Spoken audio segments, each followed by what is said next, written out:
Hello everyone, चलिए शुरू करते हैं rapid session. Right, rapid session on protein chemistry, to be more precise on protein solubility and protein stability. Right, तो चलो discuss करते हैं कुछ important points regarding protein solubility and protein stability. So पहले will start with protein solubility. Will start with protein solubility first. Right, देखो दो चीज मैं पहले आपको दिखा रहा हूं। प्रोटीन सॉल्युबिलिटी हम लोग चेक करेंगे एक बार with respect to different salt concentration, दूसरी बार with respect to different pH. ठीक है, दोनों चीज दिखेंगे, मैं आपको दिखा रहा हूं। Look at this. So solubility with respect to salt concentration,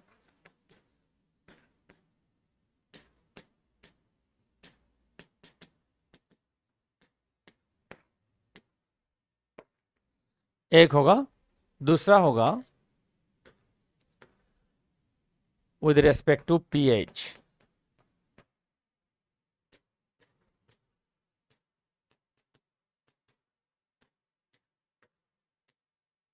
ठीक है, सो जब विद रेस्पेक्ट टू सॉल्ट होगा, the graph will somewhere look like this.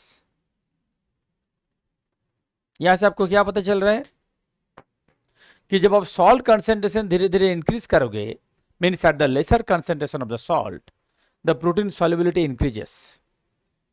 This phenomena is known as salting in.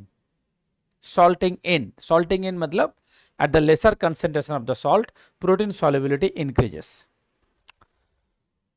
Extreme salt concentration में means जब salt concentration बहुत ज्यादा हो जाएगा, protein solubility decreases. This phenomenon is known as salting out. So I will write it here, this is salting out. Okay, so आप यहाँ पे एक चीज देख सकते हो कि जब प्रोटीन सॉल्युबिलिटी का हम लोग बात करते हैं, वहां पे सॉल्ट का क्या इन्फ्लुएंस हो सकता है, वहां पे सॉल्ट क्या क्या क्या रोल हो सकता है, isn't it?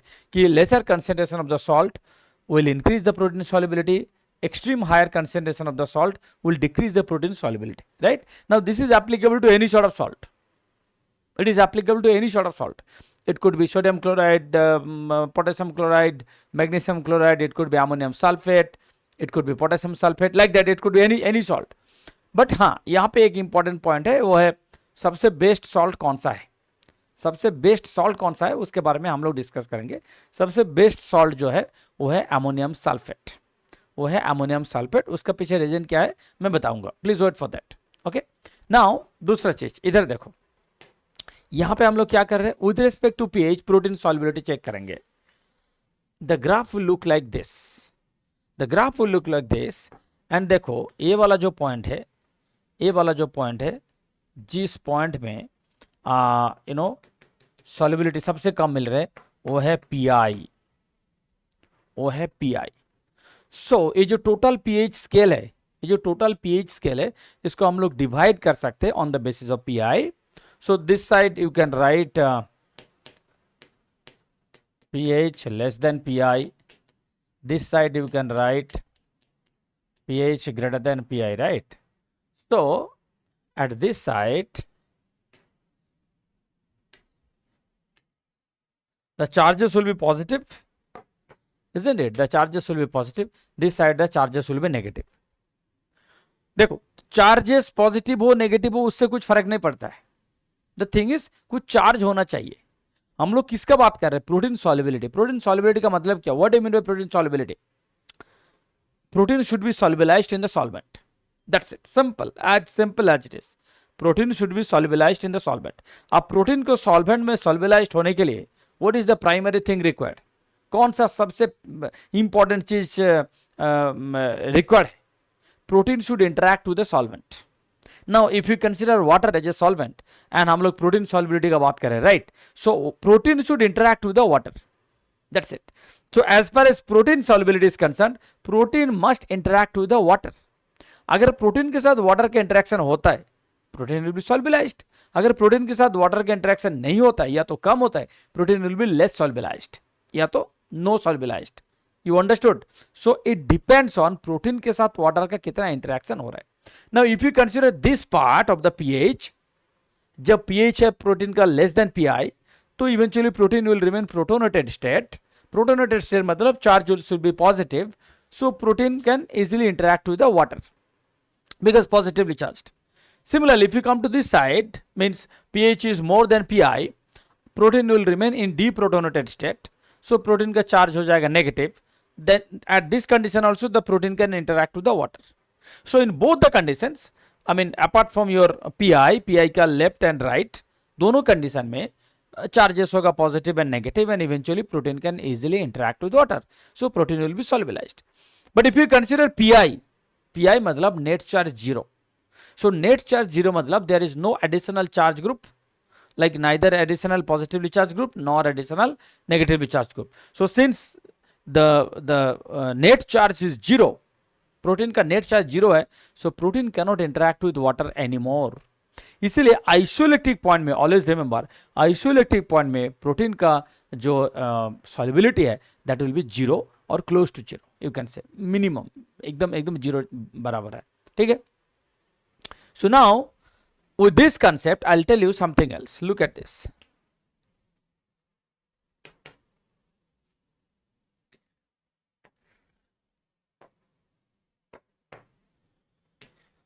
लेट्स से ऐसे दो प्रोटीन है, ठीक है, ऐसे दो प्रोटीन है, ए प्रोटीन पी, ए प्रोटीन क्यू, ठीक है, दो प्रोटीन है, दोनों का आइसोलेटेड पॉइंट यहां पे दिया है, यहाँ पे दोनों का आइसोलेटेड पॉइंट यहां पे दिया है, ठीक है। तो इसका वैल्यू भी मैं कुछ लिख रहा हूं, लेट्स से इसका वैल्यू है 4, इसका वैल्यू है 6, ठीक है, लेट्स से इसका वैल्यू है 4, इसका वैल्यू है 6। सो दोनों का, और अल्टीमेटली ये क्या है, what is this part is pH, right, and this part is solubility.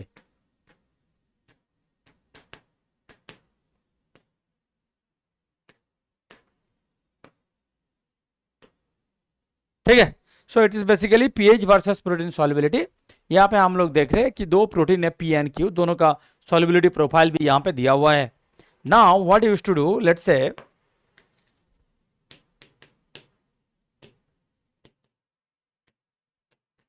you wish to purify P, let's say आप P को प्यूरिफाई करना चाहते हो, so what should be the pH, what should be the pH. So एक mixer है, mixer में P and Q दोनों है, एक मिक्सर में P एंड Q दोनों है, मिक्सर से आपको P निकालना है, मीन्स P आपको प्यूरिफाई करना है, तो इवेंचुअली Q को हटाना है, Q को रिमूव करना है। तो कैसे करोगे, सिंपल बात, कैसे करोगे, कौन सा पीएच लेना चाहिए, देखो कौन सा पीएच लेना चाहिए, सिंपल फंडा, क्या मिक्सर में P एंड Q दोनों है, मिक्सर में P एंड Q दोनों है, आपको P चाहिए, सो P should remain in the supernatant, supernatant मतलब सॉल्युबलाइज्ड फॉर्म। सो लाइक दिस, देखो यहां पे ऐसे दो पार्ट है, एक है supernatant,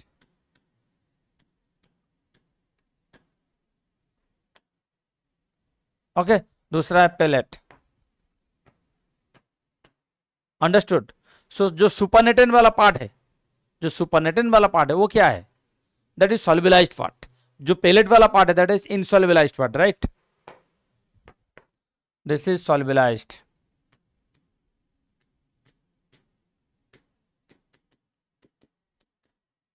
this is insolubilized.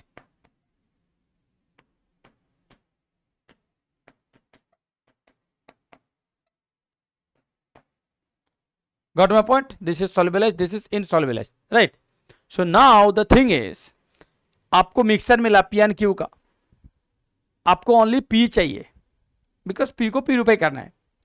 So if it is so P should be here and Q should be here, क्योंकि Q को हटाना है, तो अगर Q को हटाना है तो Q को प्रेसिपिटेट करना है, P को इनसॉल्युबलाइज्ड करना है, तो कैसे करोगे, Q का जो आइसोलेटेड पॉइंट है 6, so if you treat at pH 6, ये जो मिक्सर था प्रोटीन का P एंड Q दोनों का जो मिक्सर था, if you treat the mixture at pH 6, then Q का क्या होगा? Q will be precipitated, Q will be insolubilized, right? And P will remain in the solution. अब 6 में देखो, if you consider 6 वाला pH, 6 में Q, तो Q का 6 में कितना है? Solubilized, I mean solubility 0 है. अब 6 है ना, 6 को थोड़ा इंक्रीज करो.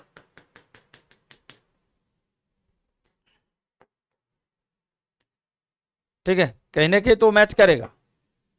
सो देखो उसका सॉल्युबिलिटी कितना है. ये सॉल्युबिलिटी है किसका? पी का.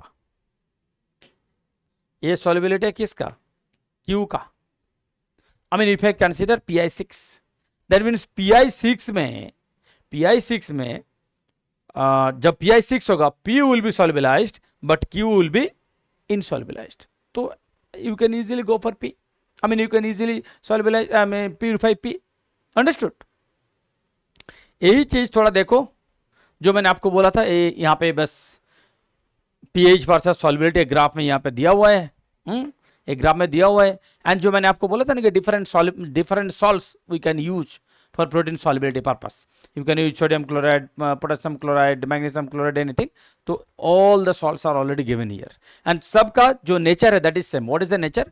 कि जब आप initial concentration use करोगे, means at the lesser concentration of the salt, the protein solubility will increase. The phenomena is known as salting out.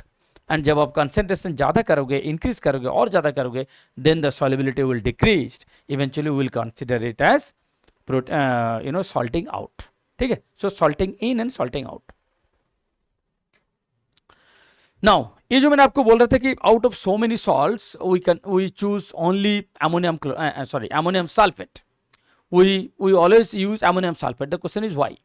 Ammonium sulfate को हम लोग क्यों यूज करते हैं? उसका पीछे रीजन है. देखो, we are dealing with two different ions, क्योंकि सॉल्ट में दो डिफरेंट आयंस होता है, राइट? Cation and anion. अब देखो ये एक हॉबमिस्टर सीरीज है. This series is all about cation का एक सीरीज है, एनायन का एक सीरीज है. किसका कितना एबिलिटी है टू सॉल्युबलाइज द प्रोटीन मॉलिक्यूल. किसका कितना एबिलिटी है टू सॉल्युबलाइज प्रोटीन मॉलिक्यूल, राइट? सो अब देखो, आप कैटायन पर भी देखो एंड एनायन भी देखो. अब देखो सबसे ज्यादा किसका है? सबसे ज्यादा अमोनियम सल्फेट का ही है. So that's why ammonium sulphate is used for protein solubility purpose. Okay, देखो यही मैंने आपको बोला था. एग्जैक्टली ऐसे होगा.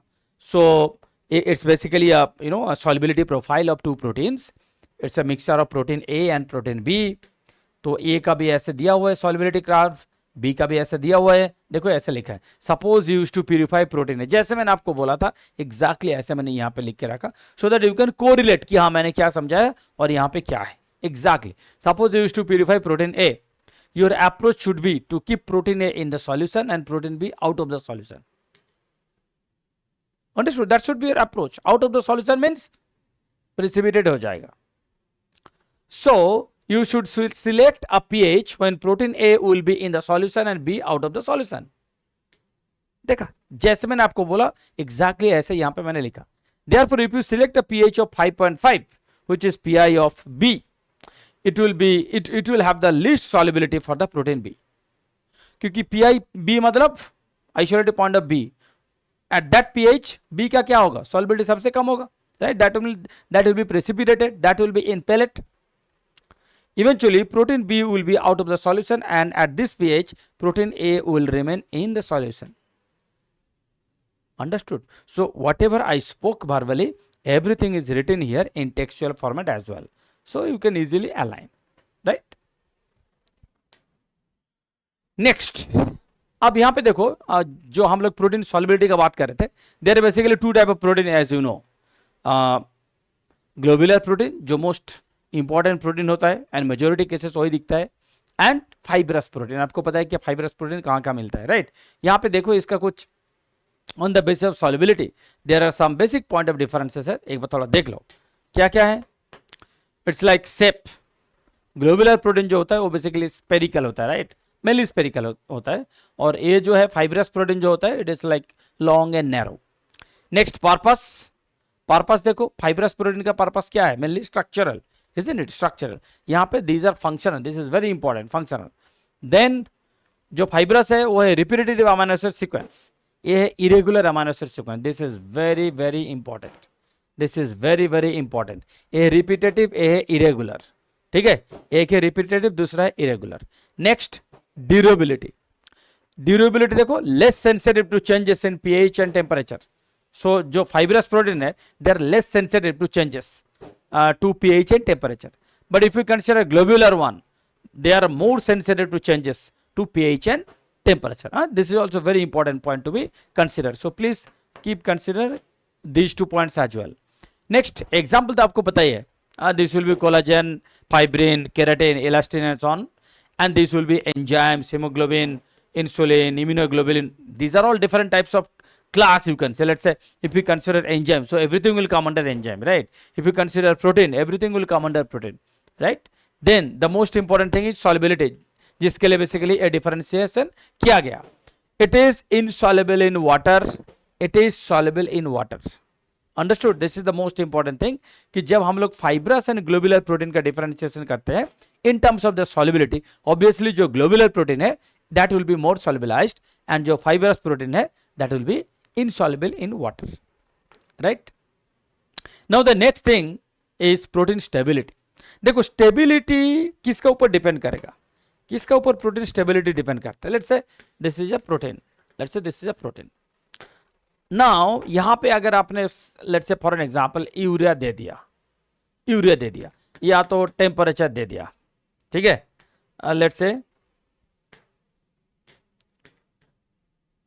से टेम्परेचर दिया. सो आइदर टेम्परेचर दिया और यूरिया दिया तो होगा क्या प्रोटीन का क्या होगा? Protein will B denatured, right? Protein will B denatured, like this.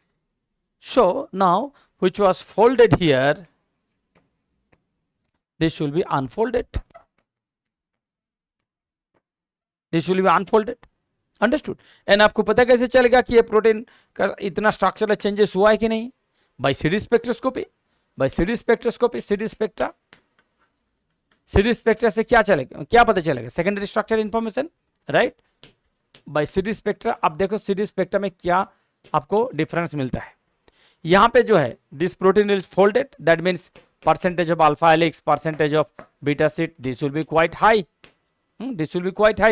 And coil will be quite less. But in this case, since it is unfolded, so your percentage of alpha helix, percentage of beta sheet, that will be less and coil will be more. Understood? So ऐसे by looking at the secondary structure profile through CD spectra analysis, you will come to know कि protein का जो structure है उसमें कुछ changes हुआ है कि नहीं, and accordingly you will come to know कि प्रोटीन इज स्टेबल और unstable. Understood? That's it. So basically हम लोग क्या क्या डिस्कस किए? हम लोग protein solubility, इनसॉल्युबिलिटी and protein stability, तीनों चीज का जो बेसिक जो फंडामेंटल कंसेप्ट है वो हम लोग डिस्कस किए. Okay, thank you so much. Now you can go ahead on practicing lot of questions related to this topic. Okay, thank you.